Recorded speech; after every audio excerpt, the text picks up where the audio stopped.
Goeiedag liewe luisteraars, ek groet u vanmôre weer eens in daardie naam wat vir ons so spesiaal is, die naam van ons Here Jesus. En vanmôre wil ek met u praat oor al die rampe en die teëspoed wat ons land en ons mense tref. En 'n mens wonder, waarom gebeur al hierdie dinge? Niemand praat daaroor nie. Here het so duidelik op my hart gelê om met u daaroor te praat. Hy het selfs in die nag met my gepraat en vir my die skrif gegee wat ek moes lees. Gedagtes in my hart wakker gemaak.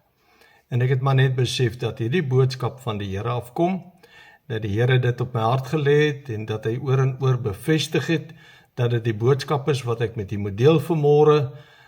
Ons is aan die begin van 'n Pinkstertyd.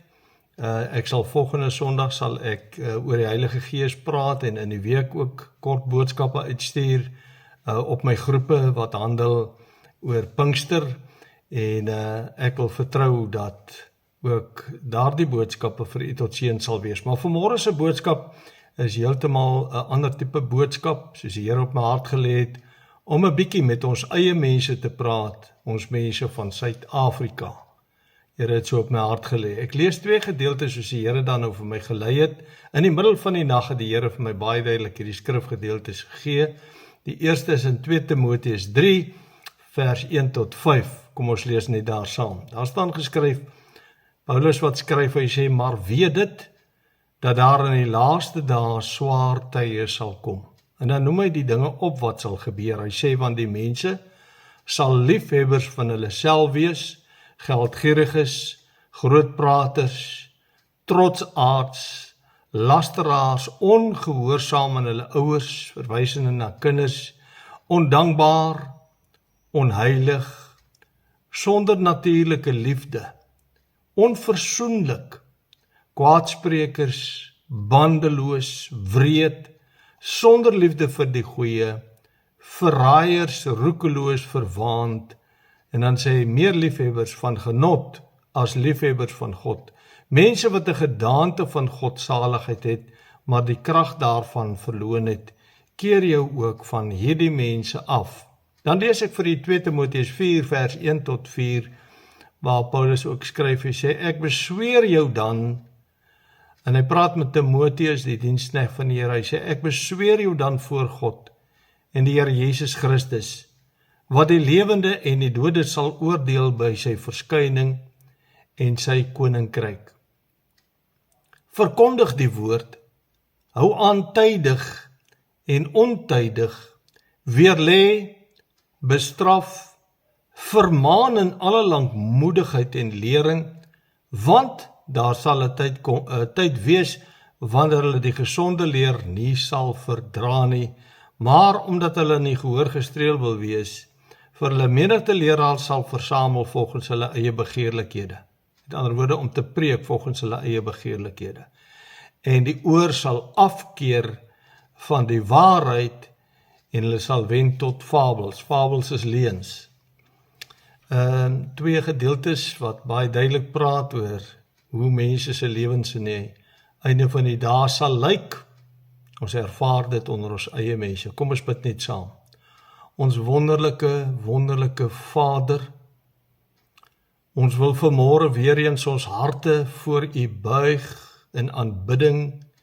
U is 'n heilige God en Here, ons sien ook baie keer dat U toorn soms oor mense uitgiet en dat U met ons praat op baie maniere.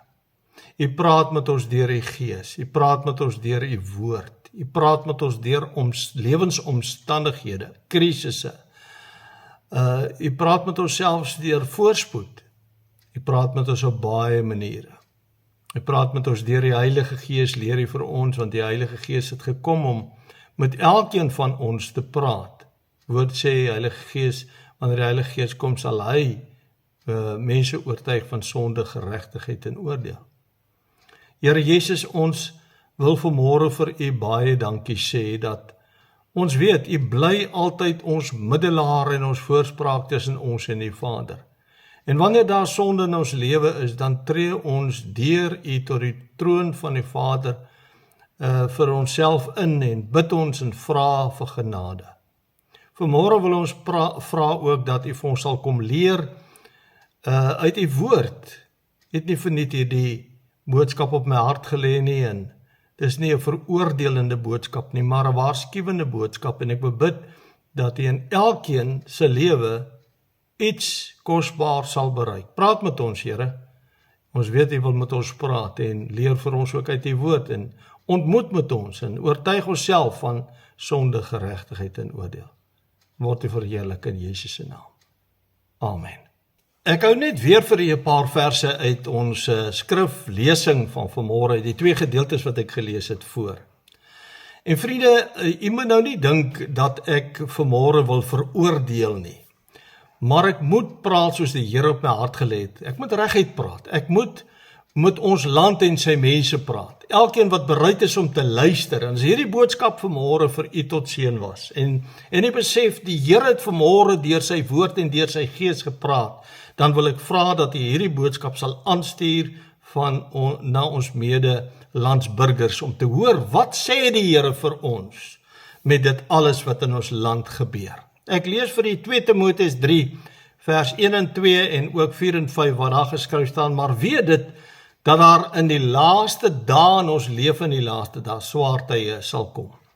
Want die mense sal liefhebbers van hulle self wees. Ons sien dit onder ons eie mense. Geldgieriges, grootpraters, trotsaards, lasteraars.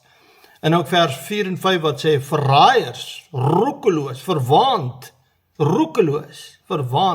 meer liefhebbers van genot as liefhebbers van God. Plesier het ons mense se lewe geraak. Mense wat 'n gedaante van godsaligheid het, maar die krag daarvan verloon het. Hulle lyk godsdienstig. Maar as jy na hulle lewe kyk, sien jy as niks van God en sy gebod in hulle lewe nie. 2 Timoteus 4 vers 1 tot 4 sê, ek besweer jou dan is, Paulus wat dit vir Timoteus, die geroepene van die Here skryf, sê, ek besweer jou dan voor God en die Here Jesus Christus, wat die lewende en die dode sal oordeel by sy verskyning en sy koninkryk. Nou sê hy, en hy sê dit ook vir elke ware geroepene van die Here, hy sê verkondig die woord. Hou aan tydig en ontydig. Met ander woorde, of dit mense pas en of dit hulle nie pas nie, jy moet die woord en waarheid aan hulle verkondig. Weerlê dwalinge. Bestraf, vermaan in alle lankmoedigheid en lering. So daar's ook 'n tyd wat ons moet bestraf en mense moet vermaan oor hulle lewe, want daar sal 'n tyd wees wanneer hulle die gesonde leer nie sal verdra nie. Nou vriende, ons praat vanmôre oor hierdie tema, sien en hoor hoe dat God met Suid-Afrika praat, want ek is in my hart oortuig, God is besig om met Suid-Afrika en sy mense te praat.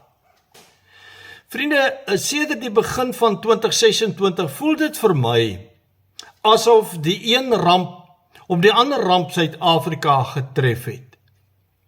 Almal in Suid-Afrika is deeglik bewus van al die rampe en die ellende wat ons land die afgelope maande getref het, 6 maande of selfs langer is dit. Die afgelope tyd is dit net die een ramp op die ander ramp, en ons moet besef, die Here praat met ons deur dit alles wat gebeur. Nou sedert die reenseisoen in die noordelike en noordoostelike dele van Suid-Afrika begin het, was daar ook baie vloedskade en oorstromings gewees. Daar's baie mense wat skades ervaar het reeds toe die reën daar begin het. Daar was selfs haal wat saam met die baie reën groot skade aan eiendomme, aan landerye en groenteboerderye aangerig het. Maar eintlik het Suid-Afrika se probleme al verlede jaar begin met al die heffings wat Donald Trump op die uitvoere na die FSA ingestel het. En dan weet ons almal van die geweldige politieke spanning wat daar tussen hierdie twee lande, Suid-Afrika en die FSA heers. En daarna het nog baie rampe ons land en ons mense getref, soos die uitbreek van die Back and Close wat veral onder die beesboerderye uitgebreek het.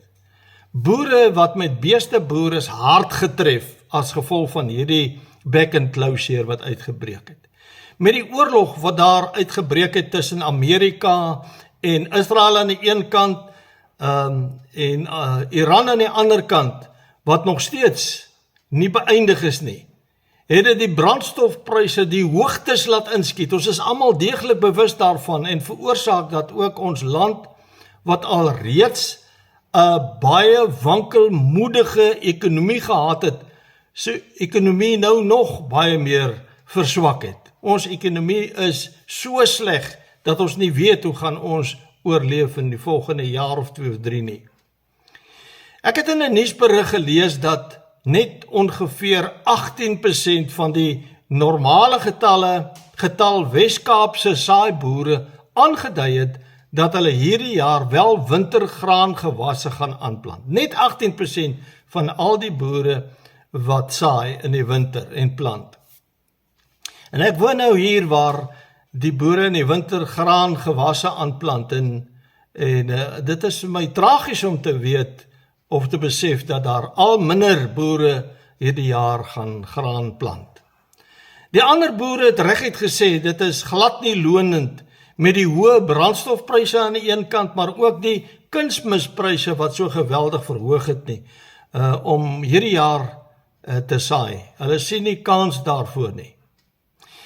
En toe om alles te bekroon, het daar sedert Sondag 9 tot Dinsdag 12 Mei 'n geweldige koue front die Oos, die Suid en die Wes-Kaap getref, wat nie net groot reën nie, maar ook stormwinde gebring het, wat 'n vernietigende spoor agtergelaat het. Vriende, ek het dit self beleef, dit was verskriklik. Jy kan dit nie vir iemand vertel wat dit nie beleef het nie. Niemand sal verstaan wat dit was nie, hoe dit was nie. Almal wat groot geword het in die Wes-Kaap, waar ons nou vir die afgelope byna 4 jaar woon, sê hulle het in hulle hele lewe nog nooit so iets ervaar nie. Winde van tot 170 en selfs tot 200 km per uur het gewaai. Bome en voertuie is omgewaai. Vragmotors is omgewaai. Huise se dakke is afgewaai en ander konstruksies is omgewaai en selfs weggewaai. Ons het dit ook van 2 uur maandagoggend af self beleef, ek en my vrou. Dit was vir ons angswekkend gewees. Dit was vreesaanjaend, want jy verwag enige tyd dat jou huis se dak die hoogte gaan inskiet, want die geruk aan die dak was iets vreesliks om te beleef. Al wat ons gedoen het, was om te bid en die Here se beskerming oor ons en ons eiendom, en selfs oor ons dorp en ons mense af te bid en te sê, Here, bewaar net daardie mense wat in shacks bly. Ons bly in 'n huis, maar selfs in ons huis voel ons baie onseker. Hoe moet hulle voel? Die Here was ons genadig en het ons gebede verhoor. Agterna het ek natuurlik deur die dorp gery om bietjie te kyk hoe dit lyk, want mense sê daar was baie bome wat omgewaai het en takke wat gebreek het en huise se dakke wat afgewaai het. En dit het soos 'n slagveld gelyk toe ek deur die dorp gery het en oral bome gesien het wat omgewaai het, takke wat afgebreek het, geboue se dakke wat afgewaai het. Die enigste 2 winkels in hierdie dorpie waar ek woon, waar ons almal koop, is YouSafe en die ander ene is Freshstop, en hulle dakke het afgewaai. Daar is nou geen winkel waar ons eintlik ons kos kan gaan koop nie. My hart breek vir elkeen wat groot skade gekry het, maar my hart was natuurlik ook gevul met dankbaarheid dat ons skade gering was teen ander sinne. In Grabouw, ek het 'n video gesien, in Grabouw is die appelboorde gestroop van die appels wat daarin was, want die wind was verskriklik geweest. Dit was nie al boere wat oeskade gehad het nie, daar's baie boere wat oeskades het. Ons kry nog daagliks video's van geweldige watervloede en brûe wat weggespoel het of wat gebreek het. Hele woonbuurtes wat oorstroom is met water, soos in Potensie, in die Oos-Kaap en Silverstrand langs die Breë rivier, net buite Robertson in die Wes-Kaap. en selfs tot so ver as Vredendal en Klawer en nog baie ander plekke.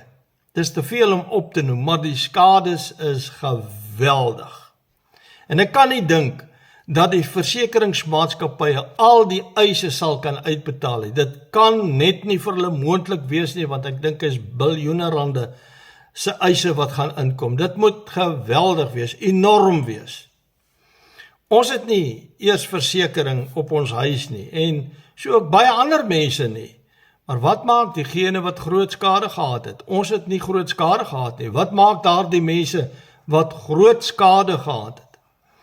Maar om alles te bekroon het daar reeds ernstige sprinkaanpla uitgebreek in die Vrystaat en dele van die Noord-Kaap, en ek weet nie van die Noordwes nie, maar verskeie dele van die land het reeds te doen met sprinkaanpla. Selfs die back-and-close pandemie is nog nie onder beheer nie, en ons weet daarvan. In die week was daar 'n nuusberig wat gesê het dat 14 miljoen beeste binne die volgende weke ingeënt sal moet word. Nou, ek onthou skielik, terwyl ek dit so voorberei het, iewers aan die begin van die reenseisoen in verlede jaar, het die mense daar aan die Wesrand en in Pretoria verskriklike haalstorms gehad. Ek dink die haal het vir 'n hele paar sentimeter, selfs 500 millimeter en hoër gelê. En almal het gesê, dis iets wat hulle nog nooit so beleef het nie. Dis maar net 'n kort opsomming van die gebeure, waarvan meeste van ons weet, en tog weet ons almal, al hierdie natuurrampe is so kort op mekaar, en dit is absoluut onnatuurlik. Al hierdie goed het binne 'n bestek van 5, 6, 7 maande plaasgevind, en ons moet vir mekaar sê, dit is absoluut onnatuurlik. Maar my vraag is, watter invloed gaan alles wat ons land in die afgelope 6, 7 maande getref het op die voedselmandjie van Suid-Afrika hê? Wat gaan die invloed wees op die voedselmandjie van Suid-Afrika en ook op ons buurlande wat die grootste deel van hulle groente en hulle vrugte en ander kosprodukte uit Suid-Afrika invoer? Iemand sê nou die dag vir my vrou, ons sien nou wat die woord voorspel het, hoe die swaartye van die laaste dae voor ons oë in vervulling kom. Dis waar, vriende, maar ons moet besef, mense moet hulle oë oopmaak en sien en hoor hoe God met Suid-Afrika praat. Mense moet sien en hoor, en nie net hoor nie, ook luister dat God besig is om met Suid-Afrika en sy mense te praat. Ek gaan 'n paar gedagtes met u deel, soos die Here op my hart gelê het, en heel eerstens is dit belangrik dat ons moet besef, God se opdrag is, dat ons hom alleen moet dien en gehoorsaam. Hoor mooi wat ek vir u sê, God se opdrag aan die mens op aarde is, om hom alleen te dien en te gehoorsaam. In die Ou Testament lees ons daar in Exodus 20 vers 4 tot 6, baie bekende skrif waar daar geskryf staan, Here praat met Israel, hy praat ook in hierdie skrifgedeelte met jou en my, met elke mens op aarde. Hy sê, jy mag vir jou geen gesnede beeld of enige gelykenis maak van wat bo in die hemel is, of van wat onder op die aarde is, of van wat in die waters onder die aarde is nie. Jy mag nie vir jou afgodsbeelde maak nie, jy mag jou voor hulle nie neerbuig en hulle nie dien nie, sê die Here. Want nou sê die Here, want ek, die Here jou God, hy het dit vir Israel gesê, is ook ons God. Ons aanbid dieselfde God, hulle erken net nie Christus, ons middelaar en verlosser nie. Hy sê, ek die Here, jou God, is jaloerse God, wat die misdaad van die vaders besoek aan die kinders, aan die 3de en aan die 4de geslag van die wat my haat. En dan sê hy in vers 6, en ek bewys barmhartigheid aan duisende van die wat my lief het en my gebooie onderhou. Hoor wat sê die Here? Hy sê, hy is 'n jaloerse God, en hy sal diegene straf tot by die 3de en die 4de geslag van die wat hom haat, maar hy bewys barmhartigheid, genade, liefde, goedheid aan duisende van die wat hom liefhet en sy gebooie onderhou. In die Nuwe Testament is daar 'n soortgelyke skrif wat ek met u wil deel, en dit is in Matteus 10 vers 37 en 38. Daar staan geskryf: wie vader of moeder bo my liefhet, sê die Here, is my nie waardig nie. En wie seun of dogter bo my liefhet, is my nie waardig nie. En wie sy kruis nie neem en agter my volg nie, is my nie waardig nie. Die Here sê, hy moet die heel belangrikste in elke mens op aarde se lewe wees. Ons moet hom liewer hê as ons vaders en ons moeders, of as ons vrou, of ons man en ons kinders. God moet eerste wees in ons lewe. Ons moet hom die heel liefste hê. En nou is my vraag, kan ons vanmôre, elkeen wat na hierdie boodskap luister, kan u sê, ek het die Here waarlik lief met my hele hart en my siel, hy is my die heel belangrikste in my lewe, of kan jy dit nie sê nie? So dis God se opdrag aan alle mense, dat ons hom alleen moet dien en gehoorsaam. Onthou net, God praat altyd eerstens met elke individu. Hy praat met jou, hy praat met my, hy praat met my kinders, hy praat met elke mens. Hy praat met elke individu, heel eerstens, maar ook met 'n volk of 'n land en sy mense. Elke individu ervaar dus, of hoor dus, hoe die Here met hom of haar praat. Ek wil vir u sê, selfs daar in moslemlande, daar in Rusland en China waar Christene vervolg word, is daar baie mense wat nie die Here Jesus dien nie, of as hulle verlosser en saligmaker ken nie, maar tog die stem van die Heilige Gees al in hulle lewe gehoor het. Dink aan die voorbeeld van Moses, toe Jesus met hom op die berg Horeb vanuit die brandende doringbos gepraat het. Here praat met die individu. Hy het met Moses gepraat daar op die berg, Eksodus 3 vers 1 tot 22. Onthou hoe God met Samuel as 'n jong seun daar by Silo in die tempel as 'n jong seun gepraat het. Hy het nie eers die stem van die Here geken nie. Here het met hom gepraat, 1 Samuel 3 vers 7 tot 10. En het elke keer na Eli toe gegaan en sê, my Here, het u my geroep? Later het Eli besef, dis God wat met hom praat, en het toe gesê, as die Here weer na jou roep, met jou praat, en sê, hier is ek, Here, praat met my. 'n voorbeeld uit die Nuwe Testament is toe Jesus met Paulus gepraat het op die pad na Damaskus in Handelinge 7. So praat die Here met elke individu. Vandag praat die Here met elke individu deur sy Heilige Gees. Hy het gesê, ek gaan om vir julle plek te berei. Nou gaan julle nie as wese agterlaat nie. Ek stuur die Heilige Gees, hy sal by julle wees en hy sal met julle almal praat en hy sal met almal van julle bemoeienis maak. Hy kom om te oortuig van sonde, geregtigheid en oordeel. Maar vriende, God praat ook met 'n volk. Deur 'n profeet of profete kan ons sê, en hy praat met 'n volk, met 'n land en sy mense deur omstandighede. Deuteronomium 10 vers 12 en 13, daar praat die Here met Israel. Hy sê, en nou Israel, wat eis die Here jou God van jou as net om die Here jou God te vrees, in al sy weë te wandel, met ander woorde, om te doen soos God se woord ons leer, en om lief te hê, en die Here jou God te dien met jou hele hart en met jou hele siel. Nou praat die Here met Israel, maar hy praat ook met individue. Vers 13 sê, om te hou die gebooie van die Here en sy insettinge wat ek jou vandag beveel, dat dit met jou goed kan gaan. Dat dit met jou goed kan gaan, sê die Here vir die volk Israel. As jy luister, as jy my liefhet, as jy my gebooie onderhou, as jy my gehoorsaam, dan sal dit met jou goed gaan, sê die Here. Dit sal met jou goed gaan. Die Here gee dus aan elke individu die opdrag om hom alleen lief te hê, hom te dien en te gehoorsaam. Maar die Here eis dit ook van Israel, as 'n volk. Dis weliswaar sy uitverkore volk, maar hy eis dit van hulle. En so eis hy dit ook van ons as Suid-Afrikaners. Ons is verskillende volke wat hier woon, maar elkeen van ons in Suid-Afrika word geraak deur die rampe en die teëspoede en die ellendes wat ons land tref.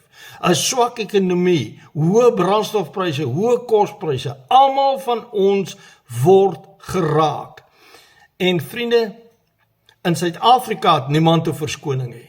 Ons het almal God se woord in ons midde.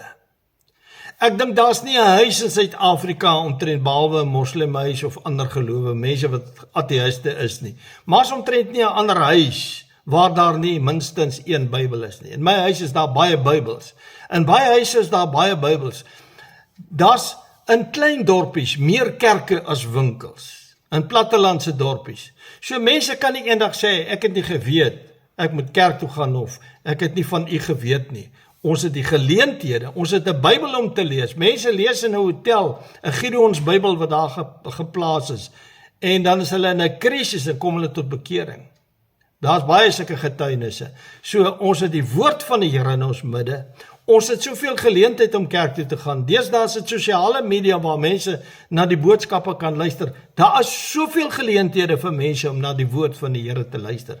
In Deuteronomium 10 vers 12 staan daar geskryf, en nou Israel, wat eis die Here? Hoor nou wat sê hy, wat eis die Here?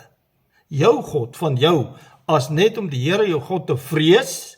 Ons kan die Here nie dien as ons hom nie vrees nie. Ons kan hom nie lief hê as ons hom nie vrees nie.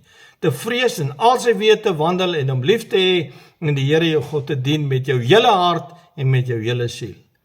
Dit kan iemand net verstaan wanneer hy waarlik God se kind is, wanneer hy waarlik wedergeboorte ervaar het, wanneer die Gees van die Here in jou woon, dan weet ons wat dit beteken om die Here met jou hele hart en siel lief te hê. Om die Here te dien beteken ook om in gehoorsaamheid aan sy woord te wandel. Daar is dus 'n duur implikasie op ongehoorsaamheid. Daar is 'n implikasie op mense wat nie aan God se opdrag gehoorsaam is om hom alleen te dien en alleen lief te hê en eerste bo alles te stel nie. Met ander woorde, as ons nie gehoorsaam is nie, dan kan ons geen seën of ons kan geen voorspoed van die Here verwag nie. En so wil ek dit deurtrek na Suid-Afrika toe. Wat se seën kan Suid-Afrika verwag met 'n regering wat Israel as hulle vyande beskou, die volk van God, wat hulle vervolg tot in die hoogste wêreldhof, wat gedurig besig is om teen Israel haat te spreek, en selfs ons eie mense wat teen die volk van God haat spreek, en die Here sê, as jy hulle haat, dan kan jy nie my seën en voorspoed verwag nie. Levitikus 26 vers 14 tot 12, 14 en 16 sê, ek lees 14 en 16, of tot 16 verskoon tog, maar as julle nie na my luister, en al hierdie gebooie nie doen nie, en as julle my insettinge verwerp, en as julle siel van my verordeninge 'n afskeid het, hoor wat sê hy, as julle siel van my verordeninge 'n afskeid het, met ander woorde, julle het 'n afskeid in God se woord en 'n afskeid in sy opdragte, sodat julle nie al my gebooie doen nie en my verbond verbreek, dan sal ek dit ook aan julle doen. Ek sal verskrikking oor julle beskik. Die Here praat nou met Israel, maar hy praat ook so met Suid-Afrika. Hy sê, ek sal verskrikking oor julle beskik. Die tering en die koors wat die oë verteer en die lewe laat versmag. Julle sal ook te vergeefs julle saad saai, sê die Here, want julle vyande sal dit opeet. So die Here sê, ek kan julle nie seën nie, ek kan nie vir julle voorspoed gee, as julle nie in my weë wandel nie, en aan my gehoorsaam is, en my eerste stel in julle lewe nie. Nou ek wil vanmôre vir u sê, die Here is nie eerste in Suid-Afrika nie, hy staan redelik ver onder baie mense se prioriteitslys. Waarom kan ons nasionale rampe beskou as God se straf? Hierdie nasionale ramp in Suid-Afrika, of rampe, is na my mening Nie net tekens van die eindtye nie. Ja, dis tekens van die eindtye ook. Maar dit is ook God se straf en daarvan is ek met my hele hart oortuig. Waarom kan ons nasionale rampe beskou as God se straf? Omdat dit die voorbeeld is van God se handelinge met Israel. Ons sien God het so gehandel met Israel as hulle ongehoorsaam aan hom was. As hulle agter afgode aangeloop het, dan het God met hulle hard gepraat en hulle gestraf. Ek lees vir u 1 Korintiërs 10 vers 5 en 6, luister mooi wat staan hier. Maar God het in die meeste van hulle geen welgevalle gehad nie. God, en hy praat met Israel, of van Israel, maar Paulus skryf dit in 1 Korintiërs 10 vers 5 en 6, hy sê 5 en 6, maar God het in die meeste van hulle geen welgevalle gehad nie. Hoekom nie? Want hulle is neergeslaan in die woestyn, as bewys dat God kwaad was vir sy volk. Vers 6 sê, en hierdie dinge was voorbeelde vir ons, Nuwe Testamentiese heiliges, wat nou leef, voorbeelde vir ons, dat ons nie begeerig moet wees na slegte dinge, soos hulle begeerig was nie. Hulle wou net seën gehad het, hulle het gekla oor die kos, hulle het gekla oor die natuur, hulle het gekla oor die hitte en oor die koue, en alles gekla oor die water wat te min is, en God het hulle gestraf daarvoor. Maar ons vra die vraag, waarom kan ons nasionale rampe beskou as God se straf? Omdat die woord ons leer, dat God sonde haat en sonde straf. Vriende, mense leef juis so sonder vrees vir God, omdat daar nie straf is nie. Maar die Here is besig om Suid-Afrika aan sy mense te praat en hard te praat. Dit voel vir my asof ons skriflesing van vanoggend spesiaal vir ons Suid-Afrikaners in die woord opgeteken is.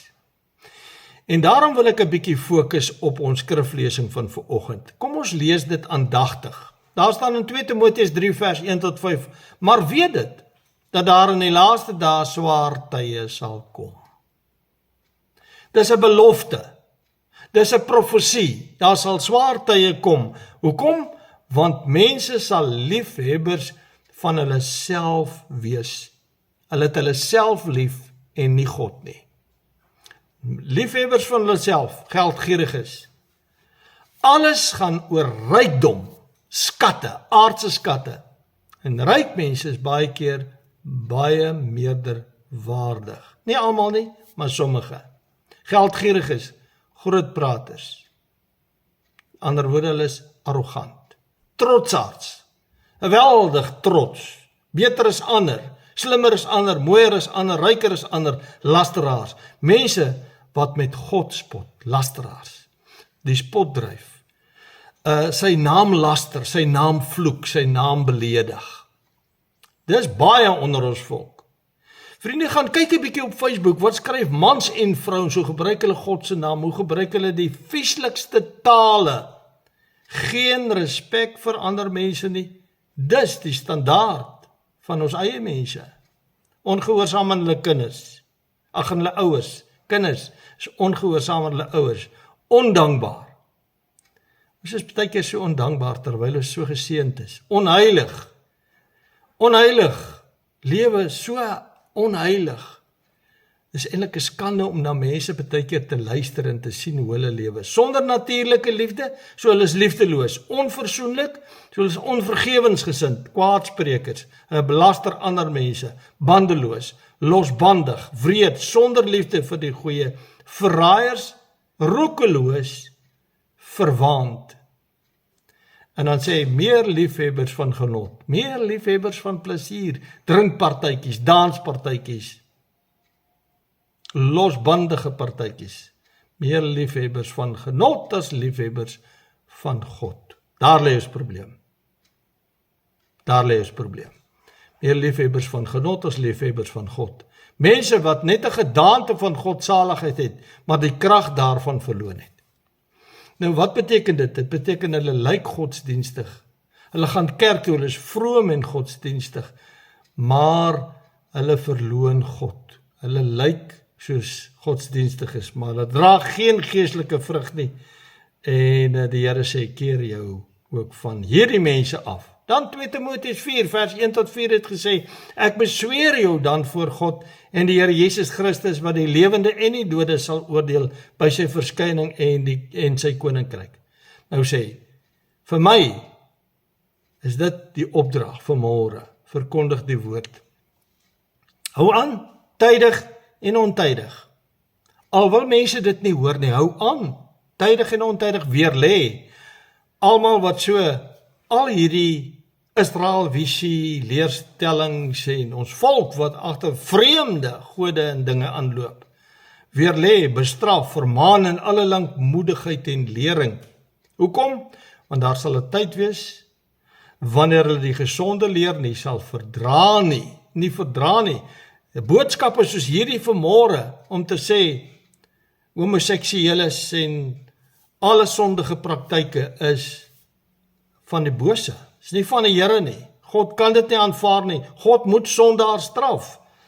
Nou sê die Here, want daar sal 'n tyd wees wanneer hulle die gesonde leer, hierdie gesonde leer, en ons is daar, nie sal verdra nie. Maar omdat hulle in gehoor gestreel wil wees, sal hulle vir hulle self menigte leraars versamel wat preek volgens hulle eie begeerlikhede. En dan sal die oor afkeer van die waarheid en hulle wend tot fabels, met ander woorde, hulle sal leuns glo en leuns aanhang.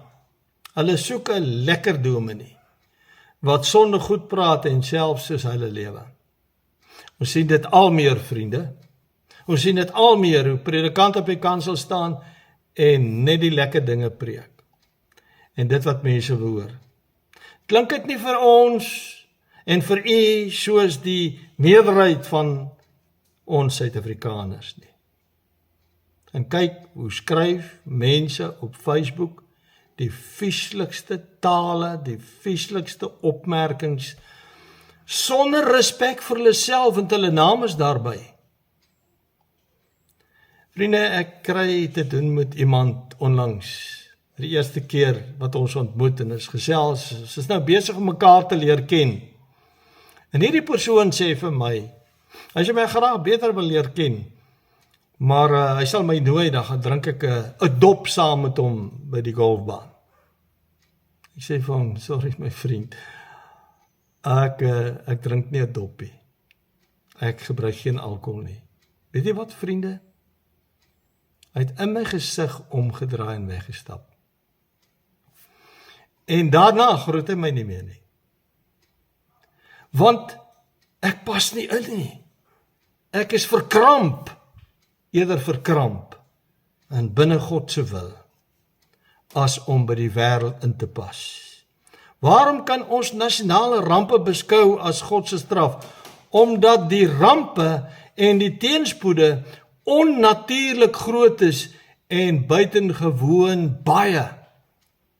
Vriende, ek het dit vir julle in die begin van hierdie boodskap opgenoem, die een na die ander, en nog baie dinge wat ek kon sê. Ek wens ek kon al die foto's vir u wys wat ek op my foon het, van hoe verskriklik waterskade veroorsaak het, brûe weggespoel het, huise oorstroom het, voertuie wat deur winde omgewaai is, dakke wat afgewaai het, het dit dalk al gesien. Maar dis onnatuurlik. Dis onnatuurlik. Ek hoor dit uit almal se monde wat sê, ons het nog nooit so iets beleef nie, in ons hele lewe nog nooit so iets belewe nie. Maar hoe word God se toorn en God se straf afgewend oor 'n land en sy inwoners? Want God is toornig oor Suid-Afrika. En dit begin by ons regering, en dit is nie net die regering, ons wil die regering skuld gee vir alles. Vriende, ons eie mense lewe goddeloos. Hulle lewe sonder God. Hulle is in rebellie teen God. En hoe gaan ons God se toorn afwend teen ons land en sy mense? Slegs deur ware verootmoediging. Wat beteken, ons moet berou hê oor ons sonde. Ons moet berou hê oor ons verkeerd. Ons moet berou hê oor daardie lewe wat ons lei sonder God, en ons moet ons bekeer. Bekeer van ons vuil, slegte, sondige lewe, draai na God toe. En dan kan God se toorn en straf afgewend word. Ek lees vir u 'n paar skrifgedeeltes in Josua 24 vers 19 tot 22 staan daar geskryf, maar Josua het vir die volk gesê, en ek is besig om met die volk van Suid-Afrika te praat. Josua het vir die volk Israel gesê, julle kan die Here nie dien nie, want hy het vir hulle gesê, julle kan die Here nie dien nie, want hy is 'n heilige God. Hy is 'n heilige God en julle verstaan nie hoe heilig hy is nie. Hy is 'n jaloerse God en hy sal julle oortredinge en julle sonde nie vergewe nie. Ons het met 'n heilige God te doen, vriende. 'n Heilige God. En dan sê in vers 20, as julle die Here verlaat en vreemde gode dien, sal hy julle weer kwaad aandoen. Here sal ons straf as ons agter gode, geldgod, sportgod, plesiergod aanloop. En julle vernietig, sê hy. Hy sal julle kwaad aandoen en vernietig, nadat hy aan julle goed gedoen het. Dis die woord. Toe sê die volk vir Josua, nee, maar ons sal die Here dien. Daarop sê Josua aan die volk, julle is getuies teen julle self, dat julle vir julle self die Here gekies het om hom te dien. En hulle sê, ons is getuies. En toe sê hy, verwyder dan nou die vreemde gode wat onder julle is, en neig julle hart tot die Here, die God van Israel. Daarop sê die volk aan Josua, ons sal die Here, onse God dien, en na sy stem luister. Bekering, berou en bekering, en om terug te draai na God toe. 1 Konings 18 vers 21, en Elia het nader gekom na die hele volk en gesê, hoe lank hink julle op twee gedagtes? As die Here God is, volg hom na, en as Baal dit is, volg hom na. Maar die volk het hom niks geantwoord nie. Tragies. Nou kom die Here by jou en my, as Suid-Afrikaners. As mense wat in Suid-Afrika woon en sien, rampe en ellende tref ons. Dan kom die Here by ons en sê in Openbaring 3 vers 17 tot 20, want jy sê ek is ryk. Dis is ons baie keer dink, gaan goed met ons. Jy sê ek is ryk en het verryk geword en het aan niks gebrek nie, en jy weet nie dat het jy is wat ellendig en beklaanswaardig en arm en blind en naak is nie. Jy weet nie hoe arm is jy eintlik nie. Jy weet eintlik hoe kaal jy is nie. Jy weet eintlik nie hoe ellendig jy is nie. En nou sê die Here, ek raai aan om van my te koop. Ek raai jou aan om van my te koop goud, wat deur vuur gelouter is, sodat jy kan ryk word, en wit klere, gewas in die bloed van die lam, wit klere, dat jy jou kan aantrek, en die skande van jou naaktheid nie openbaar word nie, en salf, om jou oë te salf, sodat jy kan sien. Almal wat ek lief het, bestraf en tugtig ek, sê die Here, wees dan ywerig en bekeer jou. Wees dan ywerig en bekeer jou. Dan sê Openbaring 3 vers 20, kyk, ek staan by die deur en ek klop. Here praat met jou en met my. Ek staan by die deur en klop. As iemand my stem hoor en die deur oopmaak, sal ek ingaan na hom toe en saam met hom maaltyd hou en hy met my. Here klop aan jou deur. Here klop aan Suid-Afrika se mense se hartsteure. Hy roep, hy pleit, hy sê, bekeer julle. Bekeer julle. Draai weg van julle sonde. Dien God. Neem Christus aan as jou verlosser en saligmaker.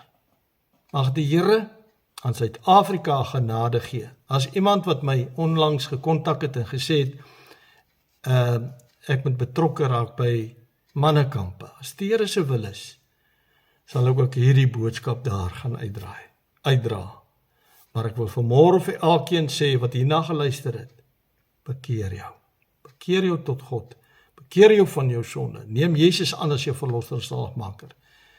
Kry jou lewe en jou huis in orde. Mag die Here genade gee. Amen. Kom ons bid net saam. Here, het hard en duidelik met ons gepraat. En ek wil vra, bereik die doel in elke hoorder se hart en lewe. In Jesus se naam bid ek dit. Amen. Vriende, dis 'n boodskap om aan te stuur, maar ook 'n boodskap om te oordink. Mag God sy kosbare doel in jou en elkeen se lewe bereik. Geseënde week vir u. Totsiens.